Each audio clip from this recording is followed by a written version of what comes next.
again, in Dubrovnik at this CONy meeting, there was a lot of interest for the newcomer, the new potential presence in the arena of DMS treatment that are BTK inhibitors.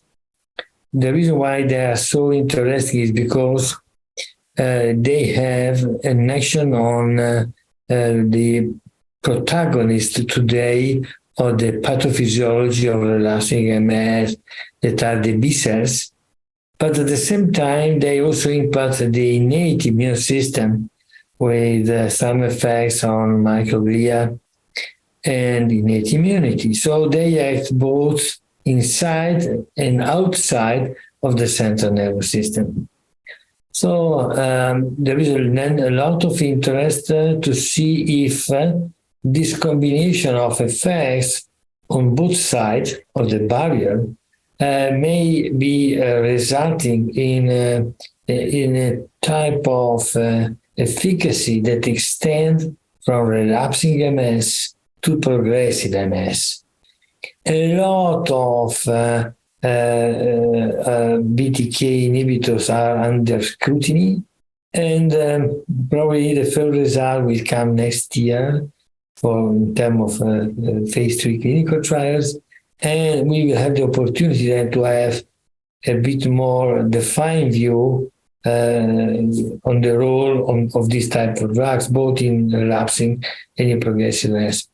In relapsing MS, this type of approach is particularly interesting in the so-called strategy of the de-escalation.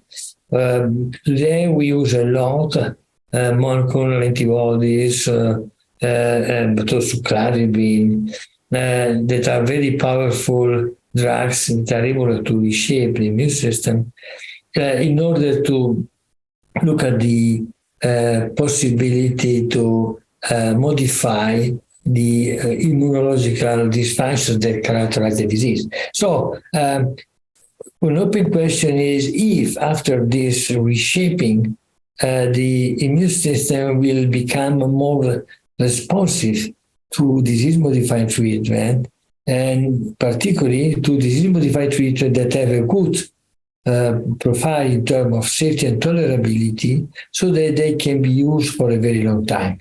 MS is a disease that lasts a life.